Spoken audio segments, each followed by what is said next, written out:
रह जाते हैं। इस तरह मेरे बंधुओं, कबीर साहब का ज्ञान इतना महान था।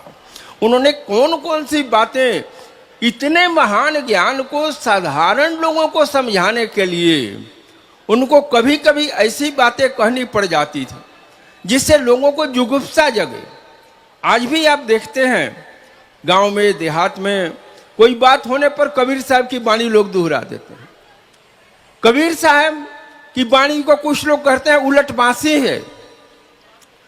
कुछ लोग, एक विद्वान ने लिखा उलटवासी नहीं, उलट वा इधर कर दीजिए, सी उधर कर दीजिए, उलटवासी माने उल्टा सी लगती है, उल्टा है नहीं। तो ये भी एक केवल तात्विक विवेचन है, उलटवासी और उलटवासी, लेकिन ये उलटवासी नहीं है। जानबूझ के उन्होंने लिखा कि किसी चीज को उल्टा समझने पर जानने की जिज्ञासा जगे। मैं बहुत जगह जाता हूं और कबीर साहब की जैसे चर्चा चलती है, लोग पहला सवाल यही पूछते हैं कि एक चीज जरा इसका अर्थ क्या हुआ। बोले क्या भाई? तो बरसे कमल भीगे पानी, हो गई उलटवासी। बहुतों के मन में जिज्ञासा होती है आखिर कबीर साहब क्या कहना चाहते हैं, लेकिन पूरा पद कोई पढ़ता नहीं है। बोलो संतों अमृत वाणी, यहां से स्टार्ट होता है। बोलो संतों अमृत वाणी। जब अमृत वाणी संतों की सुन लोगे तब समझ में आएगा कि बरसे कंबल भीगे पानी क्या है। बरसना चाहिए किसको? पानी को। भीगना किसको चाहिए? कंबल को।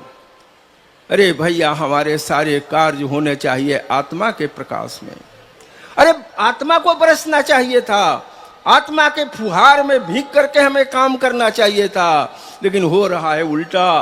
मन बरस रहा है और आत्मा बेचारी नीचे चली गई और मन के प्रकाश में सब काम हो रहा है। बोलो संतों अमृत वाणी, बरसे कंबल भीगे पानी। उल्टी हो रही है, मन ही हमारे ऊपर हावी हो रहा है। जैसे कंबल ही अब पानी को भिगा रहा है, मन ही आत्मा के ऊपर चढ़ बैठा है। इस तत्व को समझाने के लिए उन्हें कैसा एक शब्द का सहारा लिया। जिस दिन इस शब्द का अर्थ समझ जाते हैं, पता चलता है कबीर साहब कितने महान ज्ञानी हैं, किस तरह से आम आदमी को समझाने के लिए कैसी कैसी उन्होंने बात। और आप चले, वेदों से लोग मिलाना चाहते हैं।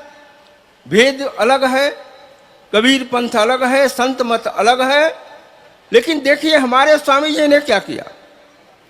महर्षि सदाफलदेव जी महाराज ने जिस तरह से कबीर साहब को समझा, कोई संत नहीं समझा।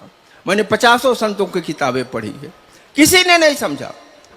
वेद का भी अनुवाद हमारे स्वामी जी ने किया और कबीर साहब के बीजक भाष्य का भी किया। सबसे पहले 2 वेदों का किया, सामवेद और यजुर्वेद, और अंत में बीच में किया कबीर का बीजक भाष्य 1931 में। और इसके बाद फिर 34-35 में किया ऋग्वेद और अथर्ववेद। सबसे पहला सामवेद किया। तो ये सब 1928 से लेकर के 1935 तक की रचना है। बीच में बीजक भाष्य है 1931 का। मैं गया था अभी दंडक वन आश्रम में, बाहर कोई आए होंगे गुजरात वाले, तो मैंने उनको फोन से बता दिया था, नोट कर लेंगे। बाहर में उन्होंने लिख दिया है मंदिर के द्वार पर ही, यह वही स्थान है जहां पर बीजक भाष्य पूर्ण किया गया था। नहीं, बीजक भाष्य वृत्तिकूट आश्रम पर पूर्ण किया गया था और 1931 में किया गया था। दंडक वन आश्रम स्वामी जी गए थे 1942 के बाद, इसलिए नहीं। लेकिन बीजक का महत्व तो है दंडक वन आश्रम से, वो दूसरा महत्व है। वो है कि 1953 की बात है। स्वामी जी चर्चा कर रहे थे, प्रवचन दे रहे थे ब्रह्मवेदी पर। बीजक भाष्य लिखा तो गया था 1931 में, पूर्ण हो गया था। और बीजक भाष्य पूर्ण होने पर स्वामी जी ने 1 महीने तक बीजक भाष्य की कथा की थी। स्वरवेद की कथा अभी सुन रहे हैं, हमारे बड़े स्वामी जी बीजक भाष्य की कथा किए थे, 1 महीना किए थे। उसके बाद पूर्णाहुति जैसा हुआ था। बहुत लोग, गांव जवार के सब लोग आए थे, वृत्तिकूट आश्रम पर संपन्न हुआ था, लेकिन बीजक भास छप नहीं पाया था। 1953 तक नहीं छपा। स्वामी जी चिंतित हो गए और कुछ लोगों को बुलाकर चर्चा हो रही थी। आप सुने हैं दंडक वन आश्रम में नित्यानंद सद्गुरु प्रकट हुए। जिस समय ये चर्चा चल रही थी उसी समय नित्यानंद सद्गुरु वहां प्रकट हुए। 1953 में आप जाएंगे दंडक वन आश्रम, मैं अभी गया था। तो उस समय की घटना बीजक से रिलेटेड है, लेकिन बीजक की रचना वहां पूर्ण हुई उससे नहीं रिलेटेड है। बीजक छप नहीं रहा था, इसलिए नित्यानंद सद्गुरु ने प्रकट होकर के प्रेरणा दी।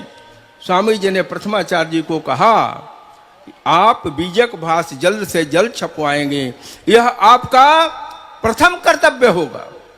और बहुत प्रयास के बावजूद भी बीजक भास छप सका 1956 के अंत तक। तो इस तरह से बीजक का संबंध है अब दंडक वन आश्रम से, लेकिन इस अर्थ में है 1956 में छपा है अपना बीजक भास। तो स्वामी जी ने वेद का भी भाष्य किया, बीजक का भी भाष्य किया और मिलाया। एक मंत्र को आप देखें कैसे मिला, उसको अर्थ समझे कैसे होता है।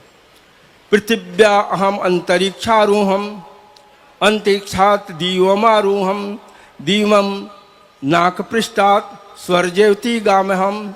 ये वेद का मंत्र है और हम लोग इसको पढ़ते हैं कि पांचों भूमियां हैं। पृथ्वी से अंतरिक्ष, अंतरिक्ष से दीव, दीव के नाक पृष्ठ से स्वज्योति स्वधाम को चलें। यही वो मंत्र, ये मंत्र वेद का मंत्र है। अब